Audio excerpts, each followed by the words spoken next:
being manipulative, controlling, and pride. I was only 6 years old when my cousin sexually abused me, but I never told anyone, even to my parents, about it because I just thought it was a norm. My sibling and I were raised by my maternal grandparents while my parents are busy with the business. As the youngest, I got the most special treatment and attention, especially from my grandfather, which made me so entitled to everything and even have my way of getting what I want. Until my grandfather died and we had to cope up under my parents' care. My mother oftentimes blamed me for my lolo's death, which I don't understand during those days. Through that treatment, I learned to hate my mother. I hate her for not loving me the same way as my lolo did. She always tagged me as the most stubborn, laziest, but get the most attention when I get mistake. Alis na nga ako, pinapalo pa niya ako at kinukulong. Minsan natanong ko sa sarili ko, anak nga ba niya talaga ako? But then, kamukha ko siya kaya hindi niya alam niya ako. So oftentimes I curse her na saan mamatay na siya. My mother became ill because of too much pain and the death of her cousins. She became depressed and stopped to fight the will to live. She died when I was 17 years old. Lalo ako nagalit sa kanya dahil hindi pinaglaban ang mabuhay para sa aming magkakapatid. After my mother's burial, sinama ako ng ate ko dito sa Manila to study. Since nakikitira lang ako, kailangan ko makisama sa kanila, and I have to help with the household chores.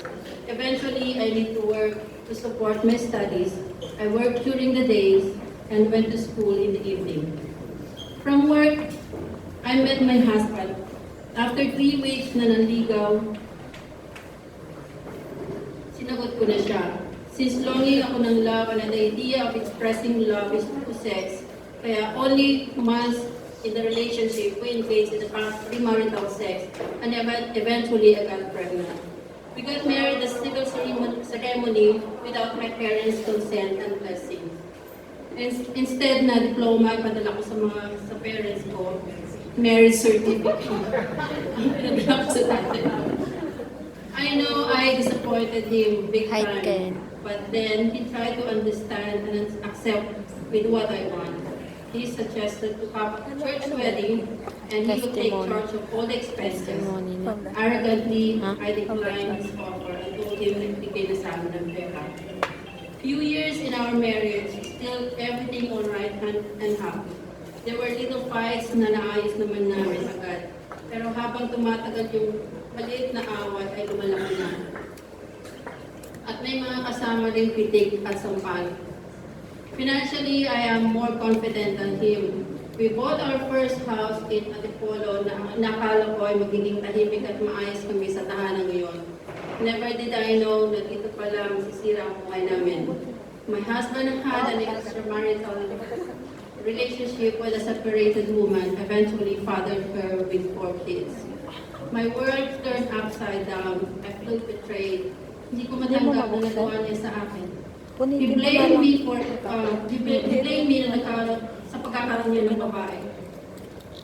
Manipulative at controlling daw ako for all his excuses to justify his action. He became more abusive physically and emotionally. And then yung iuntog niya ako, tutukan ng baril, and one incident, he tried to shoot me in front of my son, pero hindi ako tinamaan kasi hindi siya sharpshooter. The pain was too much to bear, and the only thing I want is to sleep and not to wake up anymore. I took sleeping pills, but fortunately, it didn't prosper. Nevertheless, I still don't want to give up our marriage. Kaya kahit nauubag ako, giving him another chance is always open. Kaya ang ending naman, lagi akong pulis. Pero may hangganan ng lahat. I have to leave the house and my children behind to save my life and my baby in my tummy. He almost killed us. I was devastated. My sanity almost left me. During those days were the most difficult. I don't know how and where to start. At the time, one of my big brother was here for holiday. Nung nakita niya ako, umiyak at tinakap niya ako at nang mahigpit at sabi, maawad ka na sa sarili mo, para awa, umuwi ka na sa atin at tutulungan ka namin. Pero tulungan mo rin ang iyong sarili para sa iyong mga anak. It was the toughest decision to make, but I have to stay strong for myself and to my children and my children to start a new life without my children. My parents never talk about God and Jesus. We were never taught how to pray and read the Bible. With all the sufferings, hurt, and pain I've gone through, I didn't see God in the picture. I always questioned if God really exists until my friend invited me to attend a Sunday worship service. From then on, I started to attend Bible studies, reading the Bible, and always had my quiet time. Indeed, God is a wonderful God. He truly fulfills His promise. He took me out from that pit and took me where I can know and serve Him more. My siblings feel that working abroad will give me fresh start to rebuild my life and self-esteem. I left to work abroad in London for almost 11 years, where God molded me and taught me to trust Him more. I don't need to work hard to have a good life because God also blessed me with a job where I only worked for 3 months and paid for the whole year. My employers were generous and understanding and bought me expensive stuff. I enjoy my freedom at nagbuhay na daga ako. Most of my friends want my job as I am paid to eat, sleep, and have fun. Since I have so much time, I made myself active in my ministry in church, which is feeding the homeless, where we cook, serve, and feed the homeless people in the street of London during winter time. It is an opportunity to share the gospel to them as well. It was a humbling experience and realize how blessed I am and learn to appreciate all the things I have. Financially, I supported my children back home. Then I met someone and had an adulterous relationship with for almost 2 years. He was affectionate, loving, caring, and single. Actually, he is the right man but came at the wrong time. He proposed for marriage.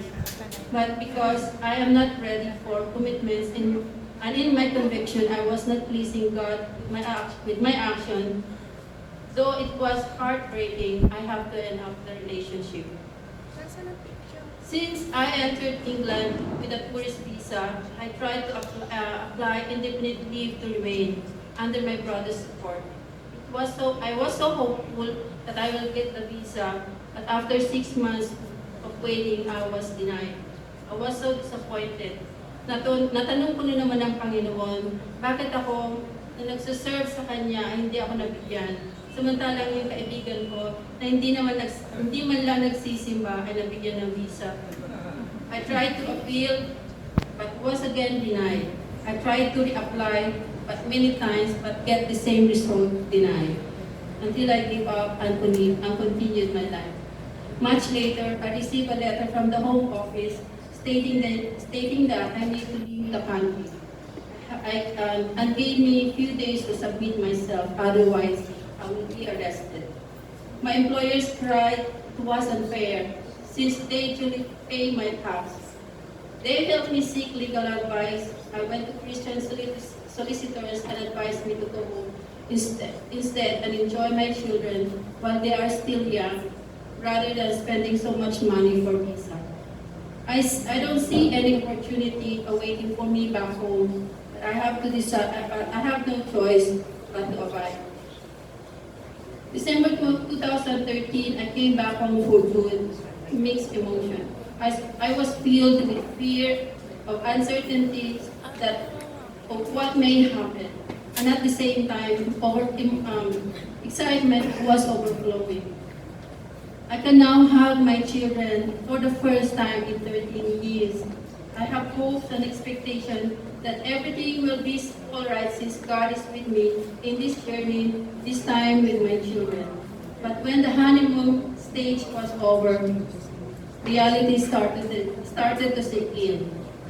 Mahirap palang maging nanay at tatay.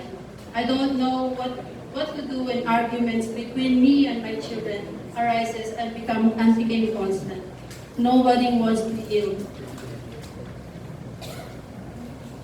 I want to feel the cost brought about the separation, but those 13 years have taken its toll in my relationship with my children, and being a single parent is too much to handle. Stressed, pressured, and confused, which role will I will be playing? And unaware, I became domineering, manipulative, and controlling. This is my house, my rule. If you don't abide, get out. Yan ang laging line ko pag may away kami sa bahay. Kunting maliit na kasigaw ako. At minsan napundi na ang mga anak ko. Ako na ang pinalalaya sa bahay namin. Wala na rin ako napakiramdam. I can't even hug my kids. And it was so difficult for me to say, I love you, and please, and thank you. Financially draining din. I thank God for the glorious Hope program came along. Lesson 1 gave a huge impact in my life. I am not God, and accepting God as the absolute power and control over my situation is an admission that I am powerless. I am powerless to control and change my children as they are already grown up and they have their own mind. Also, lesson 10, the confession, it was very humbling to fearlessly admit to God and to others the exact nature of my wrongdoings. It also brings me the readiness to have God remove all my defects of character. I know I have many more things to learn and yet to if I want to be close to my children, and I'm willing to learn. I know God will change me from glory to glory, and one day God will address our issues. One virtue I learned in my wilderness is to wait. I may have plans, but if God has other plans, then I will yield to His plan. I put up an online business that caters the needs of the construction industry. Minsan maganda ang kita, minsan wala. One time, big time, ika. As a single mom, I depend more on God from the smallest to the biggest concern of my family. I believe that He will provide for my family. Though my relationship with my husband is strained, I still continue to pray for him that he will come to know the Lord and humbly ask for forgiveness. I already forgiven my cousin who sexually abused me and praying for his healing and also for him to know the Lord. With my relationship with my children, I loosen up a bit. Nakokontrol ko ng pagsigaw and I say please and thank you. Wow! At pagsasorry na rin ako.